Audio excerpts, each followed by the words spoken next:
नमस्कार दोस्तों, मैं doctor Akhilesh Kumar, associate professor Madhav university Rajasthan से अंतर्राष्ट्रीय महिला दिवस के उपलक्ष्य में आप सभी पूरे देशवासियों को मेरी तरफ से एवं माधव विश्वविद्यालय की तरफ से हार्दिक शुभकामनाएं प्रस्तुत करता हूं। साथियों, इसी क्रम में मैं आपको चंद पंक्तियों और कुछ वक्तव्यों के साथ आपको कुछ संदेश देना चाहता हूं, जिसके माध्यम से हमारे आने वाली पीढ़ी और महिला और सम्मानित माताएं बहनें बहुत ज़्यादा लाभान्वित होंगी और आने वाले समाज की जो युवा पीढ़ी है वो महिलाओं को, बहनों को एक सम्मान की झलक के रूप में देख सकेगी।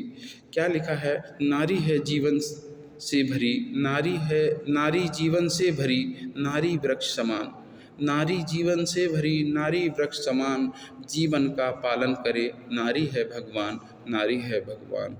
अपमान मत करना नारी का, इनके बल पर जग चलता है, पुरुष जन्म लेकर भी इन्हीं की गोद में पलता है, इन्हीं की गोद में पलता है। जिसके कारण आए जग में मत नारी का अपमान करो, नारी जग की जननी है, सब नारी का सम्मान करो, सब नारी का सम्मान करो।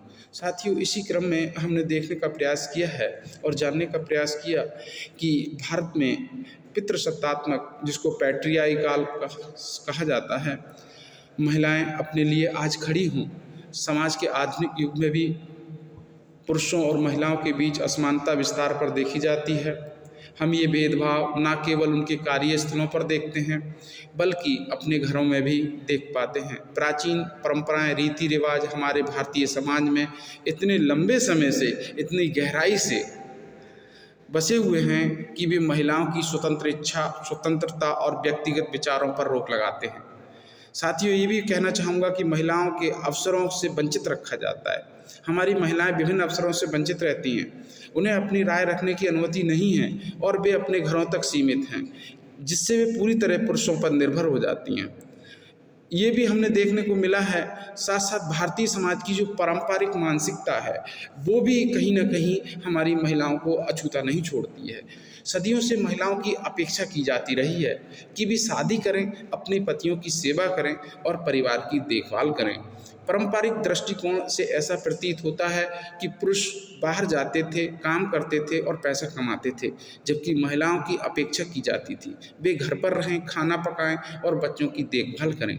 अधिकांश मामलों में महिलाओं की इच्छा के विरुद्ध ये आज भी जारी है। उनसे अपेक्षा की जाती है कि वे नौकरी छोड़कर घर बैठें और अपने पति और ससुराल वालों की सेवा करें। लोगों से अपेक्षा की जाती है कि वे अपने लैंगिक भूमिकाओं के अनुसार कार्य करें। पुरुष शक्ति और प्राधिकार, अथॉरिटी की स्थिति में रखते हैं और अधिकांश चीज़ों में अंतिम निर्णय पुरुषों का ही होता है।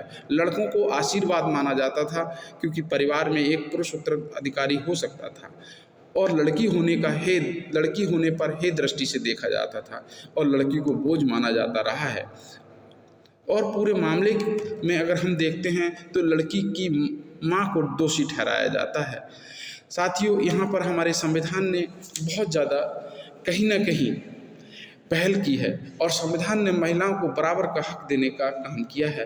भारतीय संविधान और लैंगिक समानता हमारे बीए, बीएड, अन्य कोर्सों में भी कुछ किताबें लागू की गई हैं और भारतीय संविधान महिलाओं को बराबर का हक देने का उन किताबों में भी बात करता है। भारतीय संविधान में लैंगिक समानता की अगर हम बात करें तो पुरुष और महिलाओं को समान अवसर प्रदान करना, चाहे कार्यस्थल हो, अर्जित वेतन हो या प्रदान किए गए अवसर हों, स्त्री पुरुष में कोई भेदभाव नहीं होना चाहिए, ऐसा हमारा संविधान कहता है। भारतीय संविधान के अनुच्छेद 14, अनुच्छेद 15, अनुच्छेद 16 और अनुच्छेद 39 इस बात का प्रमाण है, जो कि समानता की अवधारणा से पूरी तरीके से उनको समानता का अधिकार देते हैं। साथियों, चूँकि आपने देखा होगा इसी के लिए लैंगिक समानता से संबंधित संविधान में बहुत सारे कानून भी बनाए गए।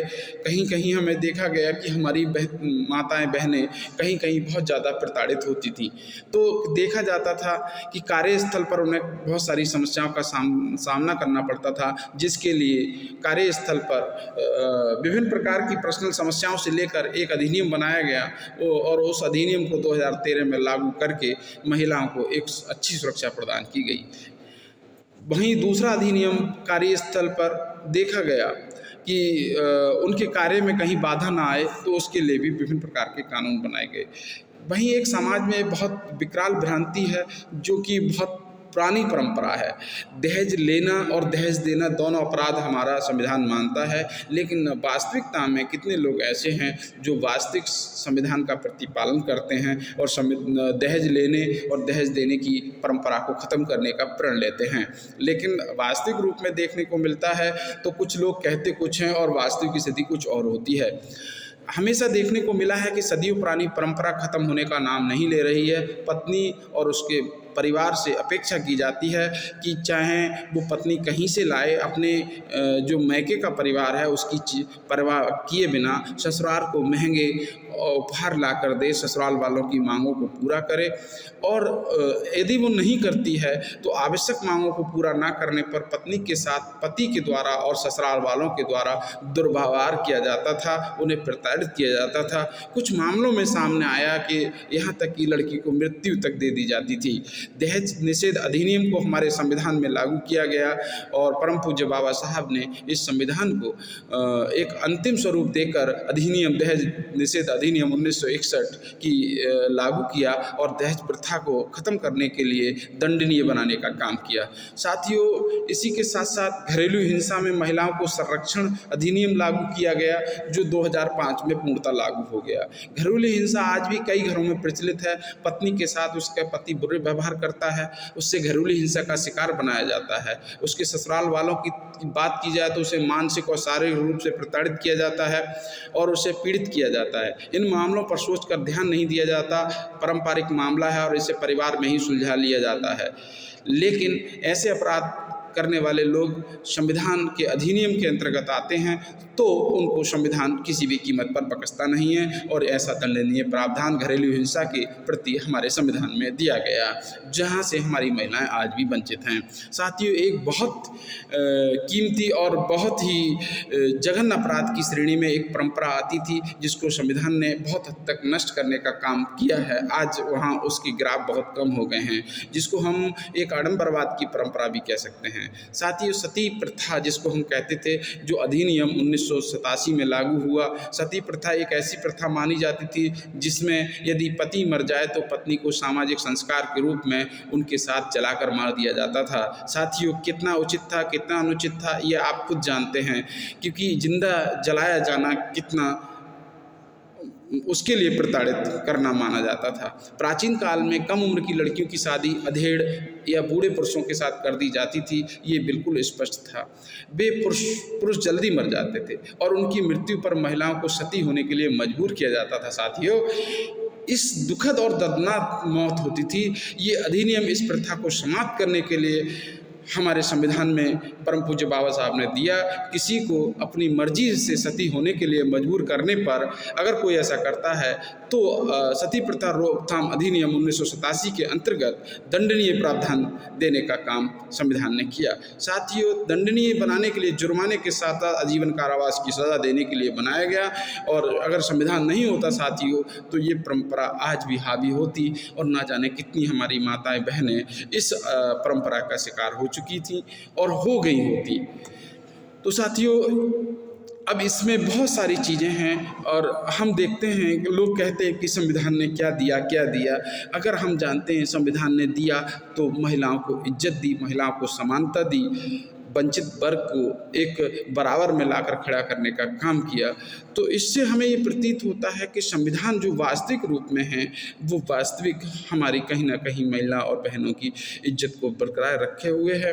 तो इसी क्रम में वेद शास्त्रों में भी लिखा गया है कि यस्य पूज्यते नार्यस्तु तत्र समन्ते देवता, जहाँ नारियों की पूजा की जाती है वहाँ देवता भी निवास करते हैं। तो आप सभी देशवासियों से मेरा निवेदन है कि आप दोस्तों सज्जनों, आप सभी माताओं बहनों और बच्चियों की इज्जत करें, जहाँ से हमारे समाज को, हमारे भारत देश को एक अच्छा निर्णय मिल सके। साथियों, आज महिलाएं कहीं पीछे नहीं रह गई हैं, वो हर क्षेत्र में बढ़ चढ़ के आगे हिस्सा ले रही हैं। हमें समानता के लिए उन्हें खड़ा करना होगा और समानता के साथ खड़ा करके उन महिलाओं को बराबर का हक देना होगा, जिससे कि हमारी महिलाएं बहनें किसी पर निर्भर ना रहें।